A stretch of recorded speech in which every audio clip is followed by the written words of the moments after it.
Welcome back to Off Ball Takes. This is your host, Yarby Laws, and this is my co-host. For Wells. We appreciate all the support on our recent videos. We put out a short and posed the idea that the 2024 Team USA basketball team might be the greatest team ever assembled. Most of you guys said no, so we're going to assume that you guys are talking about the dream team. And I think it's a very interesting debate to be had, considering both these teams, are and were so stacked with talent. So yeah, what are your thoughts on that just before we do start? Yeah, I mean, the collective talent, I think, on this team, it's once we see it in full, right? I think then we'll have a better, more realistic view of it, because like Kevin Durant hasn't played. And the thing that's tough is that, like we were going to have Kawhi Leonard and then he couldn't play, right? So I think it would be a little bit different if those guys were playing and were healthy. But I think if all of those guys are healthy, I mean, I think it's up there. Again, to be fair, we do have to see what they're able to do, before we, automatically crown them the greatest Olympic team of all time. Mm-hmm. But if they get the gold and if they do it in pretty dominating fashion, I mean, like, they could be there. Obviously, like, again, we've talked about it. It's not, the offense is different. It's mainly the defensive end, even though, which we'll get into, sometimes it comes and goes in some of these games, but, the defensive ceiling, I think, is so high because it's just different. It's a different game than it was, 30 years ago, right? The talent is different. The offense and defense is different. And then the talent around the world is also different too, right? Yeah, and with this whole situation, I think we were talking about it more so from the fact like on paper, and you compare these rosters, there's so much talent, and yeah, both teams are completely stacked, like I said. And before we do get started, please don't forget to like and subscribe, and follow us on Instagram and TikTok at the OBT Podcast for more content and updates.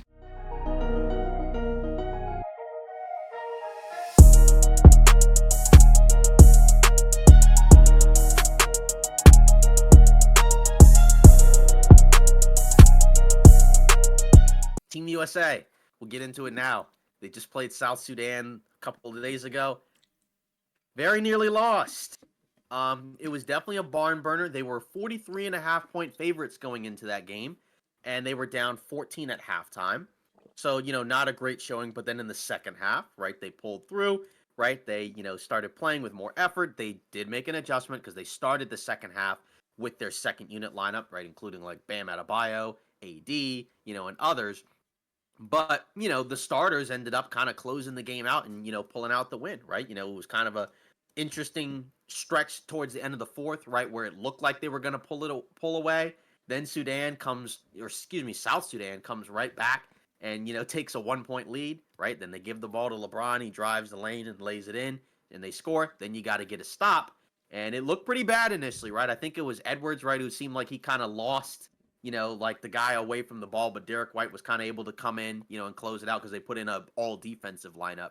And then, they were able to get the win. Again, they shot very poorly in the first half. I want to say they were 1 of 12 from three, in the first half, and South Sudan couldn't miss, right? Like, it was a lot of, ridiculous shots. And I don't want to, you know, uh, say, bad things about it, right? Like, but, the shot making was, very high, right? Like, Mariel Shayok, who I think was in the league at one point. I think he was on Philly at one point. And he, he had 24 points. He was 9 of 16 from the field. He was 6 of 12 from three, right? You had Carlik Jones, who had a triple-double, right, as a 6'1 guard, right? He had 15 points, 11 rebounds, 11 assists. Wenyen Gabriel, who was in the NBA, a couple years ago, right? He Mm-hmm. had 11 points, 6 rebounds, 3 assists, banked in a 3 at one point. So there was, again, there's a decent amount of talent on that South Sudan team, but I think a lot of it was kind of made up for by the level of effort that they were playing with, right? Like they were running up and down the floor. When they got stops, they would immediately get out in transition and kind of take advantage of. You had a couple of guys for Team USA that were a little bit slow to get down the court on the defensive end, like Embiid and others. But then eventually the Team USA talent, it just was a little too much to overcome, even though, again, they were still this close to losing. But, they're still undefeated in these exhibition games. It's one game, that's not, that wasn't a great performance, but I don't think it's indicative of, a lot of stuff, right? Because if I remember correctly, the 2020 team, right, when they won the gold, I think, I don't remember if it was like an exhibition or not, but I don't remember them going, I don't remember them not losing any games in exhibition, I think. And then they still ended up winning the gold. Mm-hmm. These are exhibition games, so they're tune-ups. You get a lot of opportunities to put out different lineups and test a lot of different schemes and things like that. So it's not really a cause for concern, but it was, not what I was expecting, to be fair. Yeah, I mean, I think you really do have to start with South Sudan. They they came out there and showed that they're legit. They looked hungry, and you really have to tip your hat to them, just considering, the fact that they were severe underdogs and only lost by 1 point. Awesome game, by the way. And the thing that's awesome about them, they have an immense amount of versatility, where I think there's a couple lineups where JT Thor is bringing up the ball. So, that's where you see the height and the length. And I think that has potential, not just to bother Team USA, but even other teams, that are going to be in the Olympics as well. So I'm kind of curious to see, what their journey looks like. And like I said, they look super duper hungry, but from Team USA's perspective, I think you have to tip your hat to LeBron. He showed that he still got it once again, at his big age, and, he's doing great things, and he led this team to a victory in the clutch, pretty much a game winning layup. And, I agree with you in terms of the showcase and what it's for. You can clearly see they're testing the waters with a bunch of different things. The lineup has been different, I think, every single exhibition game, and they're trying to figure out rotations. Who do we go to? If it's a close game, what do the rotations look like? And that's what these are for, because this team clearly is lacking in chemistry in some aspects. But then you also see that some play styles gel together perfectly. So they're just trying to figure it out. That's kind of what I think it is. But at the end of the day, awesome game, awesome exhibition, and I can't wait to see more, really. And I think we've got an exhibition coming up on Monday, so that should be one to watch.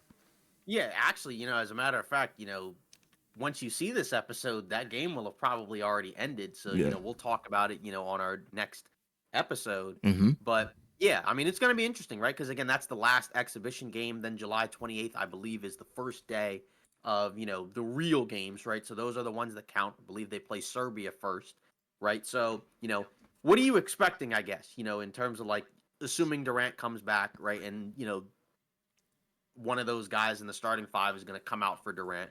Like, what are you expecting to kind of see from the team? I'm expecting the offense to look better, because the problem that I have with the team is the first half seemed to be very shaky.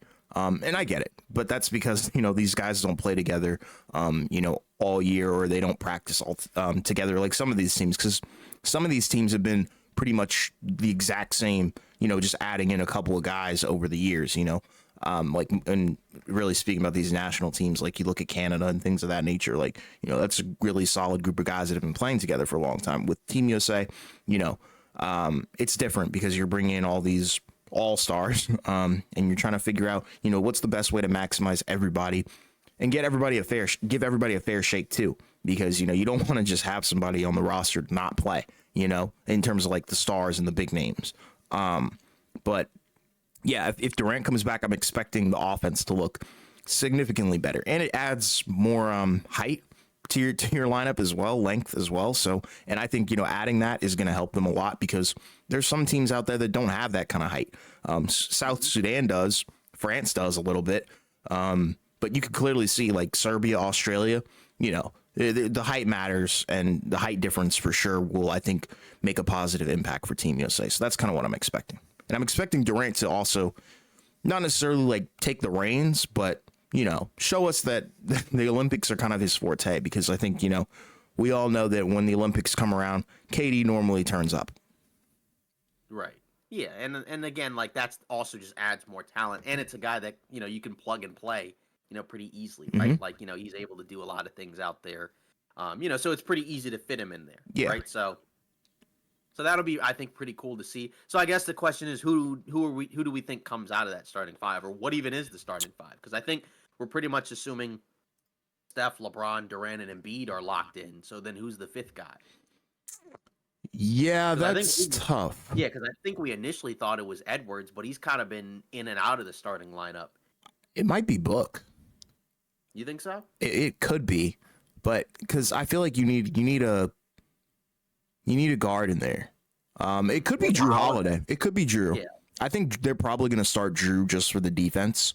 That doesn't mean, he he plays the most minutes out of all the guards, Right. but I Correct. think you kind of need him in there in the beginning because that's the problem. Like the offense looks really shaky in the beginning, so you kind of need, your top defenders out there, and then the bench. In my opinion, we all know that AD or Bam should be starting over Embiid, but it is what it Yeah. is. So Yeah, it's not going to happen just because, of the politics and whatnot, where, yeah, you're not going to convince a guy to come over to Team USA when he could have played for France and then he just comes off the bench. Like, it's just not going to exactly. happen. Yeah, So, I mean, but either way, again, as long as those guys, play, a decent amount of minutes, they'll make an impact, right? Because, again, yeah, we've seen AD and Bam out there be able to kind of change things up with their defense, and we talked about it on the Miami Heat Zone podcast, right? Like we were on a live stream of theirs, and check it out, by the way, if you haven't already done so. And we were talking about like, some of these guys, you can kind of see, what they look like when they're playing next to, other guys that kind of help complement them. Like say when you put AD next to, another really good defender like Bam, or if you put Bam next to another really good defender like AD, right? Then it kind of makes things easier for them and it allows them to be at their best at the things they do best, yeah, right? And the same can be said for a lot of these other offensive players, right? Like say for like a Steph, he doesn't have to play with the ball in his hands as much because there's other guys like a LeBron who can initiate some offense, or even like a Durant, and then he can kind of, he can either, create his own offense or he can go into catch and shoot mode, right? And yeah, that's a guy that we know off the ball is as dangerous as anybody yeah, that's, ever, been a basketball player, right? yeah. So, that's where I think it's going to be really cool to see a lot of these different combinations, that the coaching staff tries to figure out, how to put together. But in the end, to me, the talent, regardless, should be able to win out. Oh yeah, 100%. Like if they don't win gold, I'm gonna be very disappointed. I Yeah, think that might be the underachieved. biggest that might be the biggest disappointment in Olympics Yeah, history for Team worse than USA. yeah, it'd be worse than the 2004 debacle, I think, Yeah. right? Where that was the team that lost, in Athens or whatever it was, right? Hmm. So like that would be worse than that one because this team I think is better than that one. Yeah, 100%. Because because they went in with 2008 with the Redeem team, right? That's Yeah, what it was. Yeah, right. yeah. So Yeah, I think exactly. this team is up there. I think it's top two, at least. Yeah, right. Yeah, exactly. So that'll be cool to see, Yeah, just, because of the fact that, the rest of the world also has gotten better in terms of the talent, but, we still have a lot of really good players. Yeah, like yeah, looking back at the 2004 team, right? So like you had Allen Iverson, Stephon Marbury, Dwayne Wade, Carlos Boozer, Melo, LeBron, Emeka Okafor, Sean Marion, Stoudemire, Tim Duncan, Lamar Odom, and Richard Jefferson, yeah. This right? So team that's a clears. very different. Yeah, huh? I said this team clears the 2024 one. Right.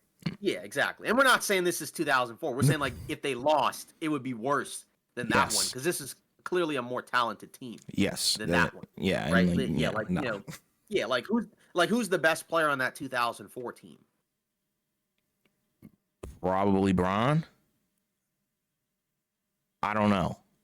Right. I Yeah, because mean, at that point, because at that point you might have said Duncan yeah, just because I it was forgot he 2000. was on there. Yeah, then it's Tim Yeah, Duncan. mainly.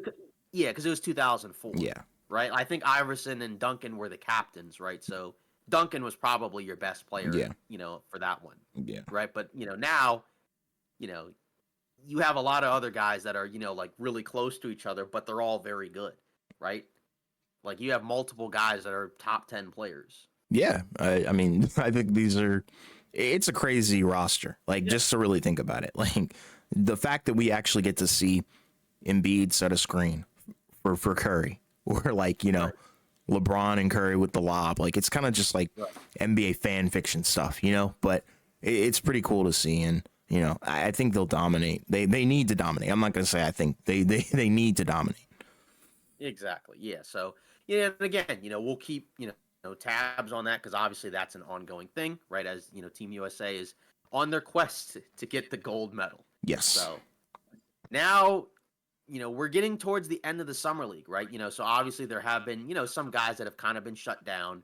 There are other guys that have had, stronger performances as of late. But, just in terms of, what's going on, what is your main takeaway, I guess, from what we've seen, so far in the summer league? Because I feel like, there's been a number of players that, I think kind of like what we said in the draft. Like there's a lot of quality players in the draft, maybe not necessarily big time stars, but I think there's a lot of guys, that teams have drafted that should be able to help, their teams right away. There are some guys that are clearly more, of a project than others. But then you have some other guys where, like say like a Reed Shepard where he looks like he's ready right now. Yeah, like I think if you're going based off the summer league, Reed Shepard goes number one. And that's pretty cool. That's pretty fire, I think, considering what, he was kind of projected to be coming into this draft. And I think he's well and far exceeded the expectations. And then I think another guy that's been a stud, in my opinion, has been Bub Carrington. I think he goes higher, based off of his summer league as well. I think there's a couple of droppers, including probably Sarr, just because of what we've seen offensively. But Mataz Buzelis, I think he's been awesome as well. I think you kind of have to tip your hat to Bronny as well for having an awesome game. Leading the way in the clutch a little bit. It's pretty cool. It's kind of tough to talk about some of these guys because they are hurt. But I think also if you look at Utah, they're another one of those teams where you feel really good about their draft as well. And, the way their guys have looked. You look at Collier, that's a steal. You look at Cody Williams, that's an awesome guy to have as well. And then Filipowski, that's pretty much a first round pick that you got in the second round. So that's pretty cool as well. Those are kind of my biggest takeaways.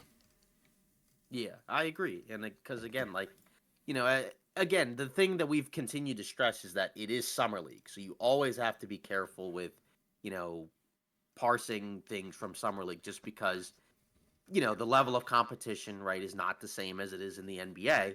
But, again, there's always things to kind of look for, as we've mentioned before, right? Like the comfort level, right? The adjustments, to the change in the speed of the game. And then, again, in terms of adjustments, right? Adjustments from game to games. Because we saw guys that really struggled early on, like a Bronny, where he was, couldn't hit a shot, during the early parts of the summer league, right? And obviously, we knew, that there was defense and hustle and things like that. But, then the offense kind of came along, as as the summer league went on, right? And, even like with Asar, like you said, horrible offense as of right now, but the defense, has been good.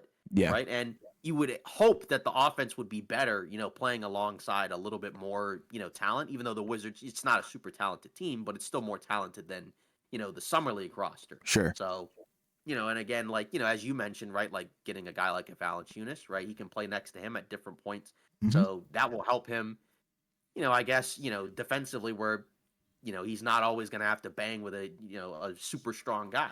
Sure. You can have him maybe roam around more, and things like that. So.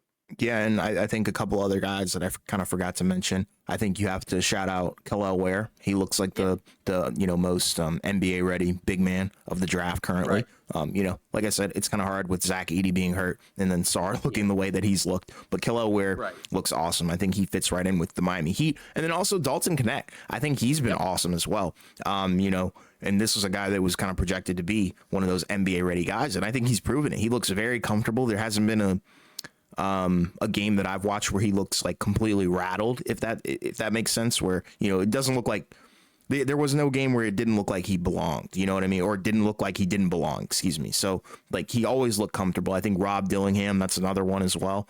I think everybody's just looked really good. There's nobody that I've been super duper down on, if that makes sense, Yeah, exactly. Yeah. And there's others, like Ron Holland, and, even like a Klingon, right? That was another guy where, looked a little bit shaky, at least on offense early on, right? And then got better, right? Even though, again, the rebounding and defense was always there. So that's kind of the cool thing, is where you want to see a lot of growth with these guys. And, even in the summer league where, you're playing against less talent, but to improve from game to game is a good sign going forward. And, we've seen a lot of that from a number of these players. Yeah, absolutely.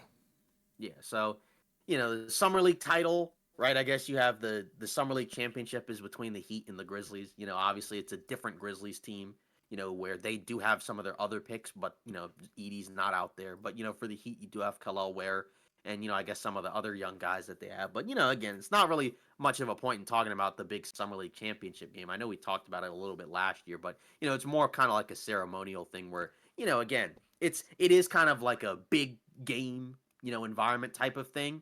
So, it'll be kind of cool to see, which guys kind of rise to the occasion, and essentially what's a must-win game. Not that the other ones weren't, right? But this is for all the marbles. So yeah, and it's like you said, it kind of marks the the the closing of summer league. But I think there are some guys to watch out for, even like some guys who aren't rookies, like Josh Christopher. I think he's had a pretty good summer league, if you ask me.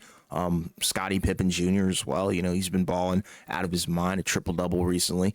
And then I think Jalen Wells is a rookie, so he's there as well. 28 points in his most recent game. So there are some guys here to watch, I feel like, and I'm really looking at Kello Ware, if you want me to be honest. Yeah, and again, that's the funny part where like that's a guy, where I remember when we did our mock drafts, right? That was a guy that had been rising, on a lot of people's boards, right? Yeah. For the draft, right? I had him at 17. He went 16. Yeah. And he's so far he's kind of showing his, he's proven his worth, and he's kind of showing why he earned the right to be drafted, earlier than expected. And the cool thing about it is that he was a guy where kind of the criticism of him is his motor, right? His work. You mentioned, I think you mentioned work ethic on the live stream, right? Yep. Other people have said motor, and for a team like the Heat, right? You're not going to be able to have a low motor and be able to play Nope. minutes, right? Because we've seen like a lot of the famous stuff, right, where it's like, they do a bunch of summer workouts. They have to have a certain amount of body fat percentage in order to play, right? Even a guy like a James Johnson, right, was, away from the team for a while because he didn't meet the requirements, and he was a black belt. So, Yep. I mean, yeah, you got to be in shape. You got to be a legit, you have to be laser focused on ball and winning. It's kind of unfortunate though with this whole championship game that we're not going to be able to get Zach Edey versus Kello Ware. That's kind of what I was, hoping for, but it is what it is. Yeah, exactly. So, we'll see. So, I guess, around the league, right?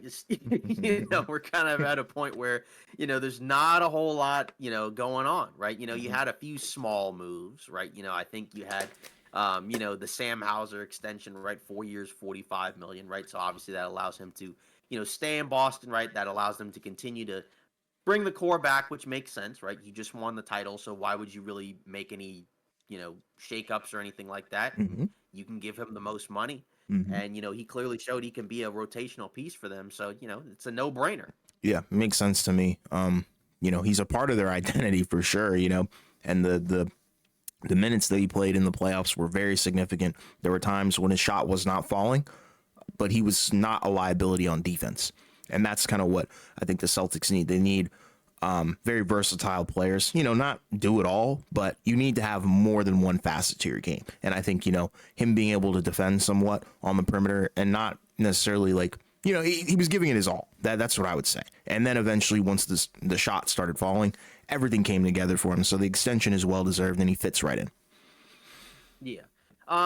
To be fair, we did have, something that was a little bit more, notable, right? Where, you did have the Evan Mobley extension, right? Obviously that's kind of a notable thing where, one of your best players, gets to stay, but we kind of expected it, right? Because again, they drafted him, they weren't going to move him at all, right? It's a 5-year, $224 million deal. That could be as much as $269 million over 5 years, right? If he meets, whatever incentives he's got to meet, right? Probably stuff like all NBA, defense or all star or whatever, that's usually what it is. But, obviously, for the Cavs, right, their offseason, has mainly consisted of, they did, they had the guy that they picked in the draft, right? Jalen Tyson, I think, the 6'5" guy.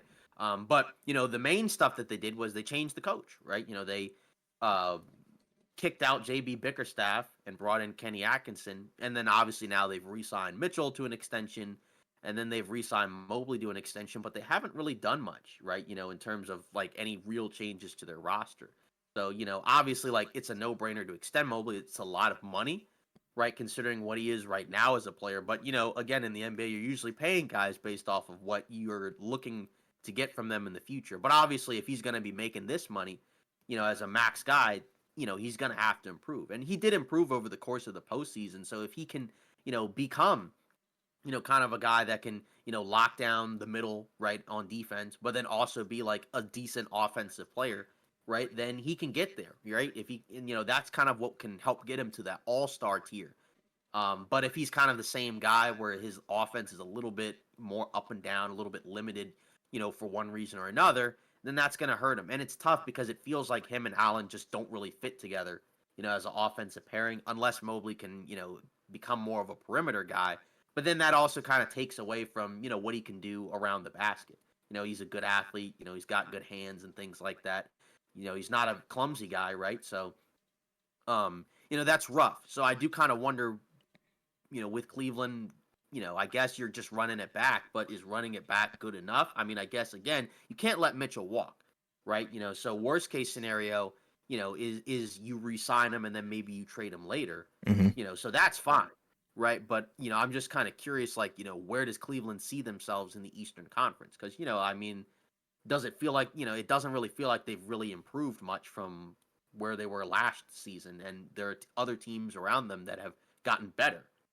I feel like they're all in on their on their Right. roster as currently constructed, Yeah. or else they wouldn't be Garland's making paid the as well moves. already. Exactly. So all these guys are paid. And you look at Evan Mobley specifically, I feel like, with him, if he can elevate to a 20, 10, and like 2 block kind of guy, all right, cool. Like, that's awesome. And I think that's kind of what his projection is going to be. And Right. obviously, he needs to get a little bit more efficient, I feel like, from the 3-point line. But regardless, you have to pay these guys as soon as possible, Yeah. to retain Yeah. them. And you just want to do it. You want to take care of your guys, and you drafted this guy Yeah. very high in the draft. And he's in elite company defensively. That's what's awesome. That's, I'm sure, what the main part of the contract is really talking about. Like, defensively, he's amazing, but offensively, he needs to show up. And it might just be the roster isn't really constructed to maximize his offensive ability, if you want me to be honest. Because me personally, I wouldn't pair, Evan Mobley and Jared Allen together, if you want me to be honest, just Right. because they're both good. they're two inside bigs, at the core, and I just don't think that's gonna help. Like, yeah, they get each other's rebounds because they can't finish. Like, you know what I mean? Like, and Evan Mobley can't shoot. That's the problem with Mobley. I think if you're gonna play him at the 4, I think he needs to have a serviceable 3-point shot. But I do understand what Cleveland's trying to do, because they went all in. They're going all in. They went all in to get Donovan Mitchell. You can't just let him go. So you had to re-sign him, or extend him or whatever. So I'm curious what their future looks like, because I don't think they have what it takes to get out of the East. I don't even know if they have what it takes to get to the Eastern Conference Finals as currently constructed. Right, because that's my main concern, is that, you're putting a lot of money into a team that, what is their ceiling, right? Their Exactly. ceiling probably is, at best, Eastern Conference Finals. It's not a team that can win the title. It's not a team that can really, I don't think, come out of the East. But, again, with the Mitchell thing, you gave up a lot to get him. So, to trade him, when he's on the last year of his deal or whatever, or he's got a player option, that, maybe that might be tougher, right? Maybe another team, maybe, would be a little bit more hesitant to trade for a guy that's, got 2 years left. But then it also wouldn't matter, because you would think that you wouldn't trade him to a team that he could leave.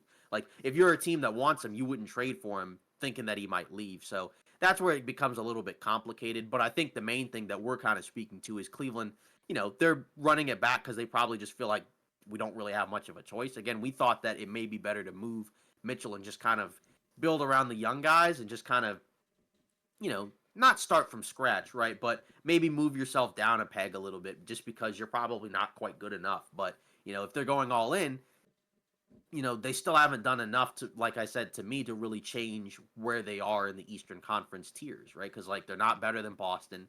They're not better than Philly, right? I don't think they're better than the Knicks. Then, are they better than Milwaukee? No. I mean, maybe, It's but, like, I feel like debatable. Milwaukee, yeah, it's debatable, but Milwaukee's ceiling is higher because they have Giannis. So it's Yes. like, even if you're lower on Milwaukee, Milwaukee has a way better shot, at coming out of the East than Cleveland, just because of Giannis. Yes. Their floor is different than, their ceiling is different than Cleveland's because Yeah. of Giannis. Because you have a top 3 player in the NBA. Sure. Whereas Cleveland doesn't, even though Mitchell's really good. But obviously with Milwaukee, they have some questions that they're going to have to, answer to at some point. But this is more about Cleveland, right? So, I guess the main thing is, where do we even expect them to be in the Eastern Conference, right? Because they were the 4 seed this year. Now, they did kind of tank, to drop to 4, because they could have been, 3, I think, because they Mm-hmm. had the tiebreaker against the Bucks, but they lost on purpose Mm-hmm. so they could drop to 4 so they could play the Magic, which did work out for them. Yeah. But they still ended up losing, in the second round of Boston. So, I mean, at that point, I don't really know. So, like, are they going to be any better?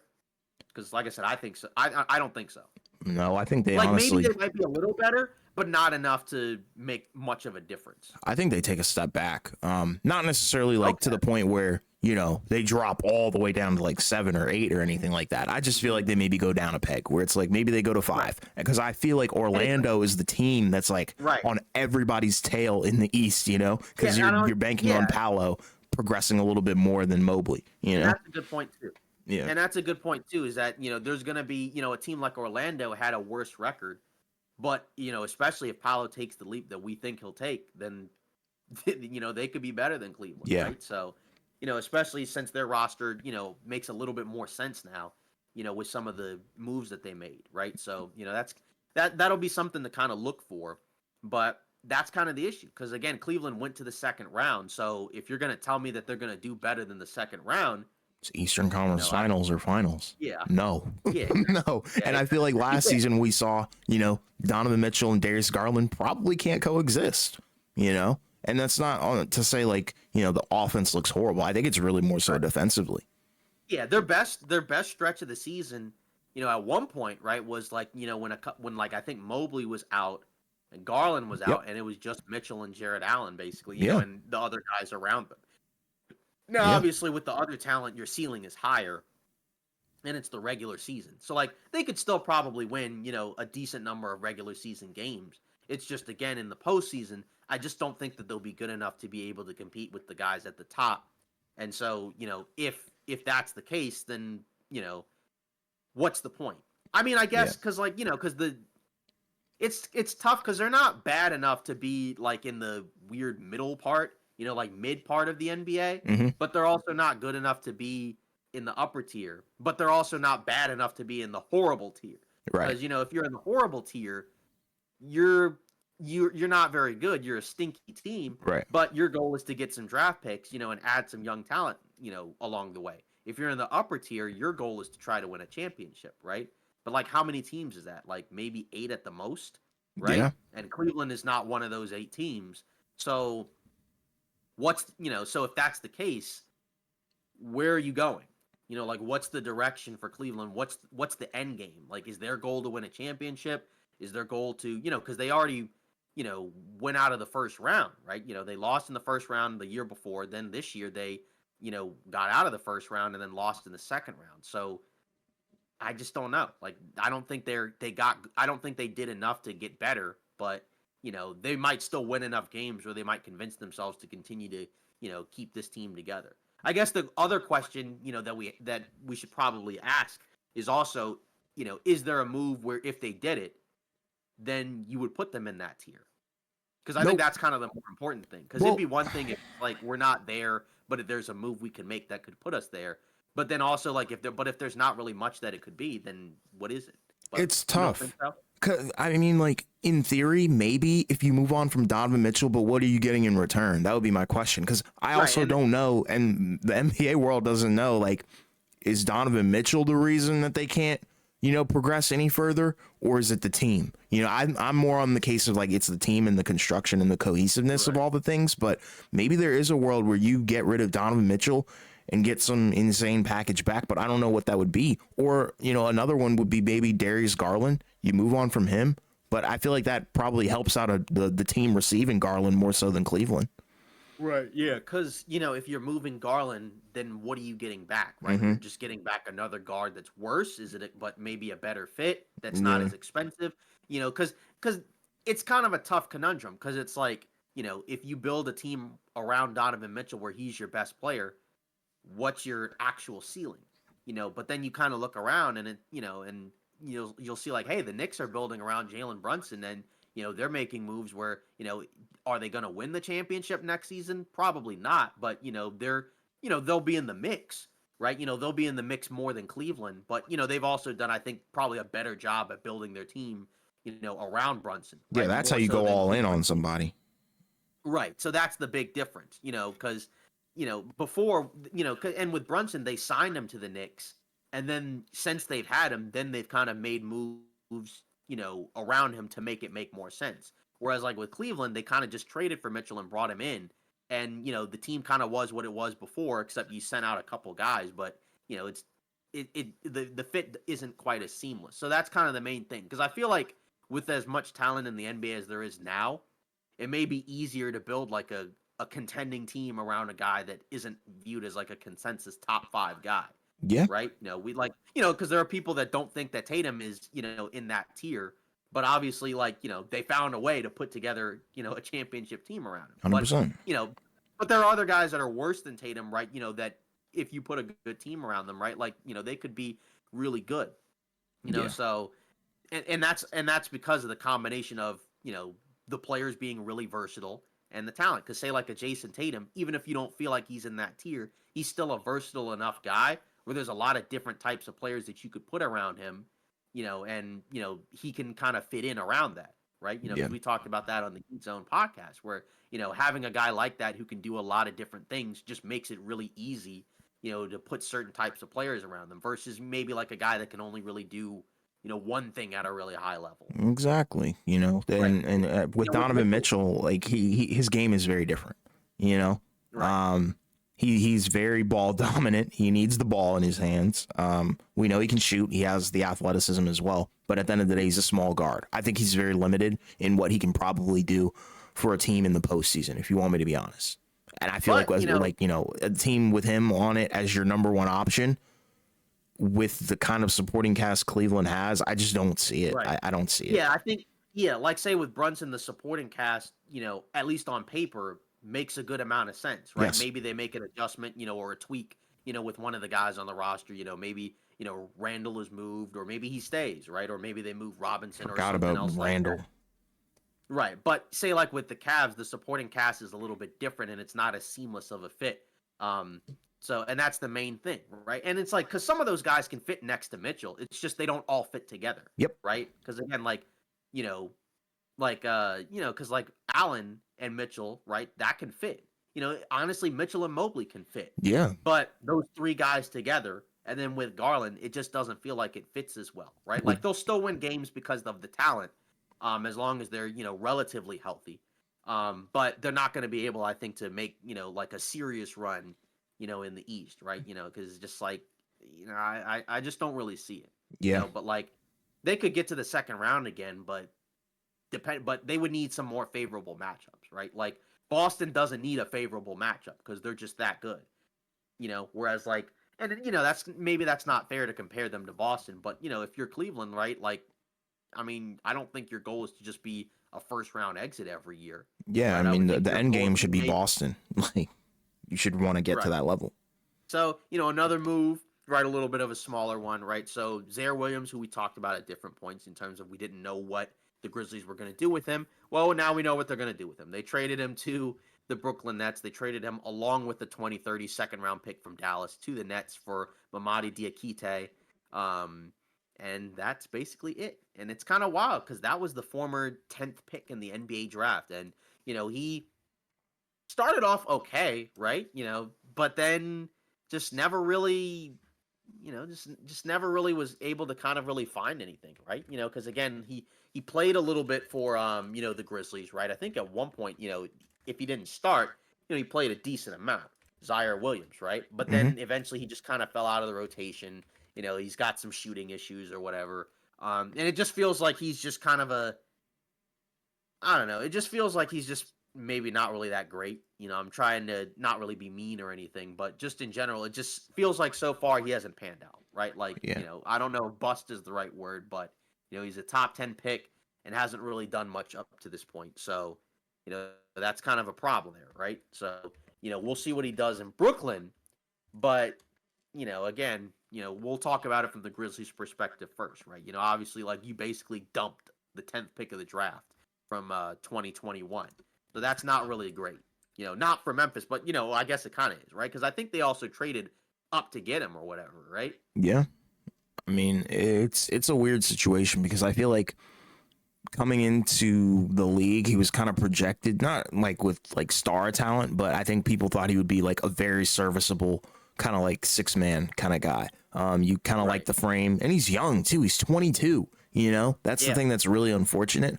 About him being in that situation, but I guess being moved to Brooklyn is a better situation for him per se. Yeah.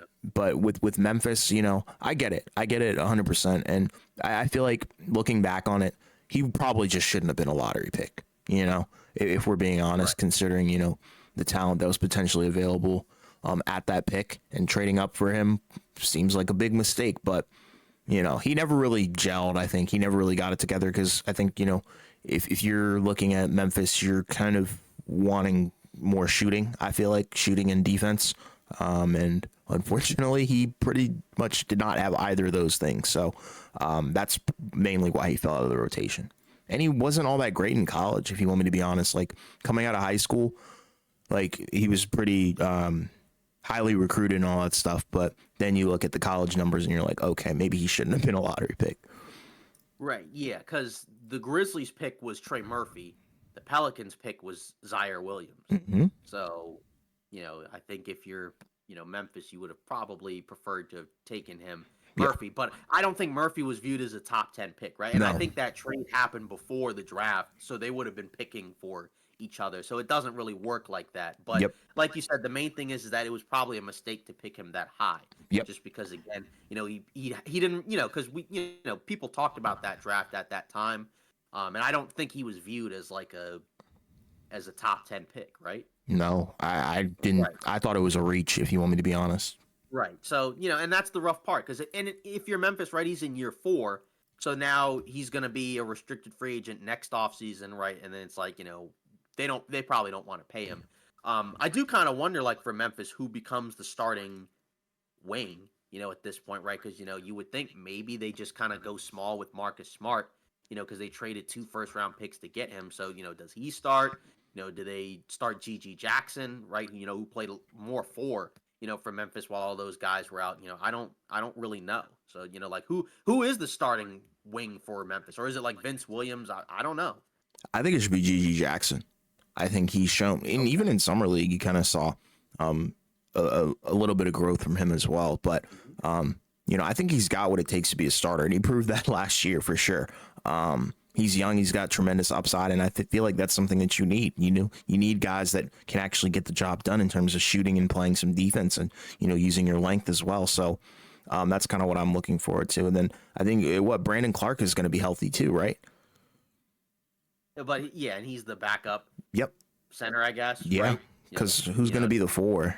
I guess Jaren Jackson Jr. is still going to be Yeah, the 4, right? and then the Unless they 5 kinda is going to be Zach Edey.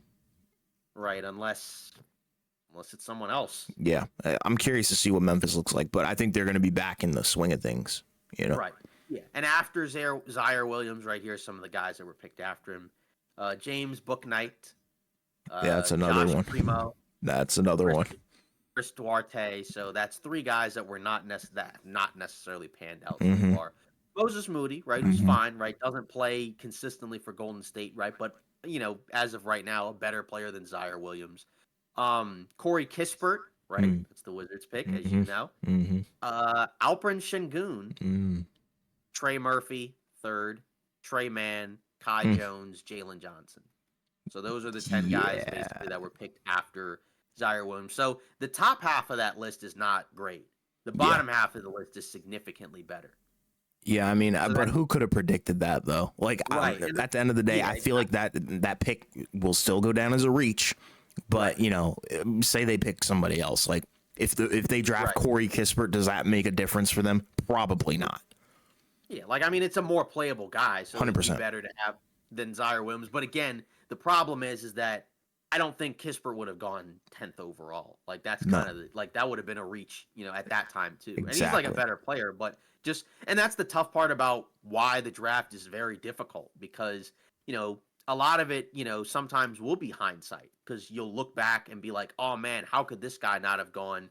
Like it'll be a guy that was drafted like in the lower half of the first round or in the second round, but nobody would have expected those guys to be, in that draft at that point, right? You know Right. what I mean? Like, Yes. Yeah. there's just certain guys that always happens every draft where there are some really good players that are drafted later, right? Like Jokic was drafted, 40th overall, right? And became, a 3-time MVP and an NBA champion. But at the time, nobody would have made the case for him to be, a lottery pick, Right. right? Right. Like same for Giannis, right? He was drafted 15th overall, and that was considered kind of like a wow, didn't really expect that. That was a reach, right? Like nobody would have been able to, make the case for him to be a top 10 pick and be taken seriously, Right. right? Like now, you would look bad, but at the time, you know, it's just kind of a gamble. Yeah. But then there's like certain guys where it's like, you probably should have just known that, that guy may just not be it, right? Yep. Like, when Anthony Bennett was taken number 1, you probably should have known that Anthony Bennett was probably not going to be like a superstar. Again, Exactly. wasn't a great draft anyway, so you didn't really have a lot of good options, but Yeah. It's tough. that's The kind draft of can the be tough so part. hit or miss. Exactly, right? So, and unfortunately there are teams that just kind of year after year just kind of make bumbling errors in terms of the draft, right? Like Charlotte used to do that, where like every year, they would consistently take, the wrong guy on the board or just make a move that just didn't really make much sense. Yep. Like it happened, right? Like you would take a guy like a Frank Kaminsky, Oh a God. Noah Vonleh. Oh God. Yeah, exactly. Right, exactly. Keep them Or, coming. trading SGA for Miles Bridges, Oh my God. right? Like, just like a lot of decisions that just, haven't necessarily panned. And there's others, there's probably others that I'm forgetting, right? Bismack Biyombo. Oh God. Yeah, Yeah. exactly. So a lot of rough decisions, right?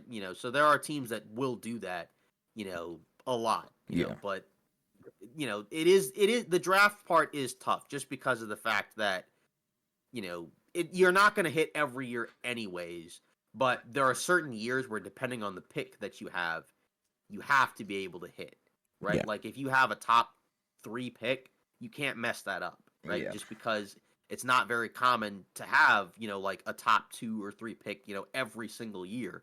And the years that you have it, you can't mess up, right? Like say for Golden State, like taking James Wiseman number 2 overall, and that was a move that people didn't pan at the time, but not hitting on it now looking back really hurts because if you had hit Yeah. on that number 2 pick, like nobody's saying that they would be, 3-4 time champions in a row, right? But like you might be in a better spot than you're in now, right? Like let's say if either James Wiseman became what you would have hoped he would have become, or you pick somebody else that would have just been better, right? Like some people said like Halliburton, but I just don't think they would have taken him number 2 overall. I don't think he was viewed in that light at that time.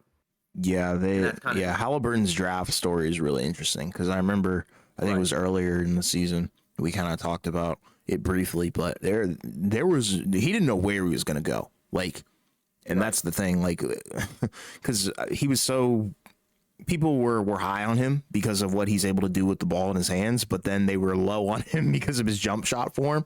But it's kind of interesting. The Warriors actually told whoever was going to draft him, don't change his shooting form, which is interesting because clearly that means that they fell in love with it.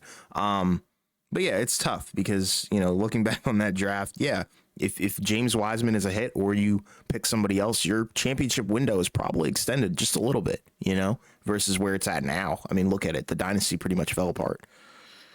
Right. Yeah, exactly. Then, finally, last but not least, the NBA, sends media terms to Warner Brothers Discovery, officially starting 5-day match period, right? So it looks like, their, Warner Brothers Discovery is trying to match Amazon's package of games, right? Obviously we've talked about the media deal, multiple times, right? Again, we don't really know what's going to happen from that point, because I know some of it is like, the fight to quote unquote keep TNT, alive, or, the NBA TNT show alive, because, if that goes right, that would be kind of a rough blow. But,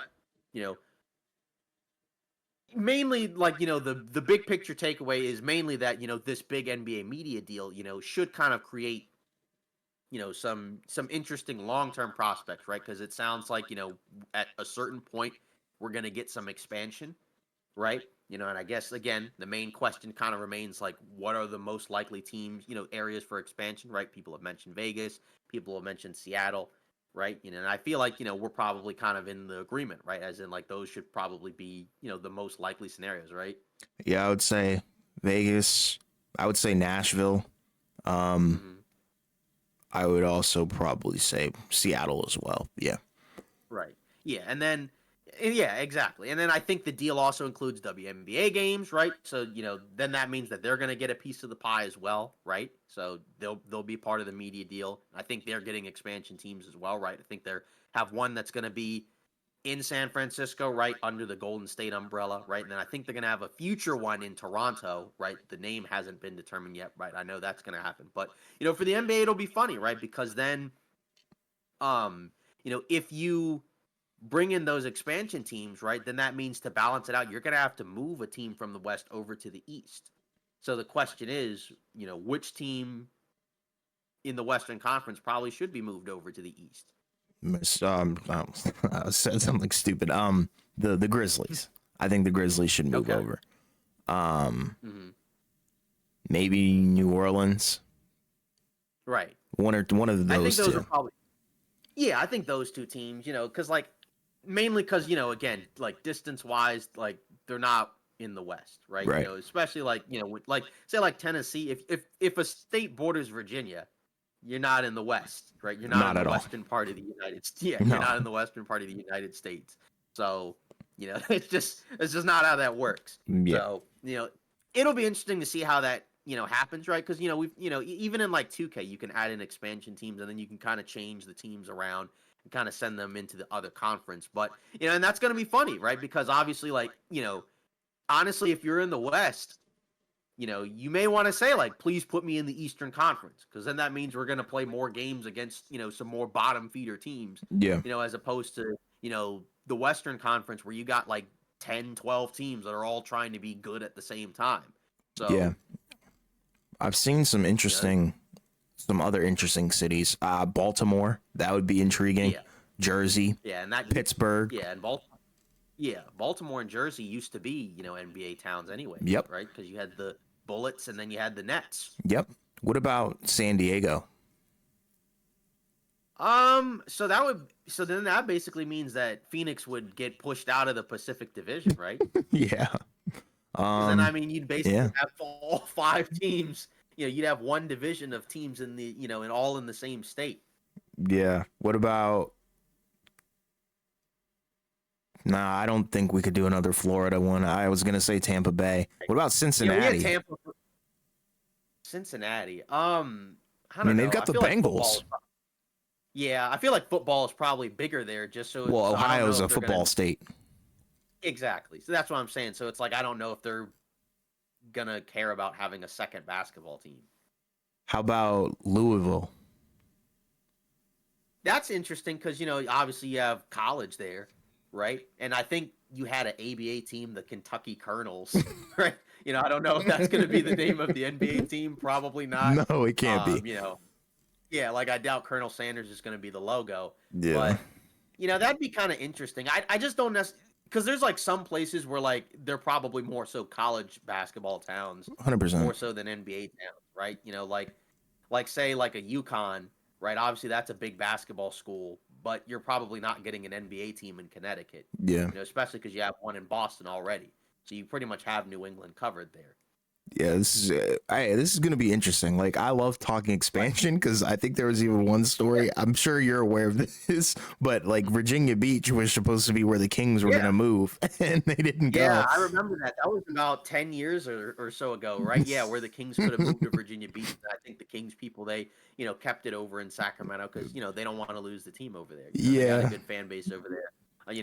Bringing the cowbells over to Virginia Beach may not necessarily work. Lighting the beam in Virginia Beach, that's a different experience from, Sacramento. yeah, and it's kind of interesting. Like, I feel like Virginia, I think they're one of the biggest states without an NFL team, an NBA, Right. MLB, or Yeah. NHL. I think they don't have a team in any major league, so it's kind of wild. No, I think they have they have minor league Yes, baseball, yes, minor league soccer, yep, and that's pretty much it. They bro. don't, and then obviously college, right? Because you have like you have UVA, VCU, and other schools like that. So Yeah, Virginia Tech. Oh yeah, it's interesting though. yeah.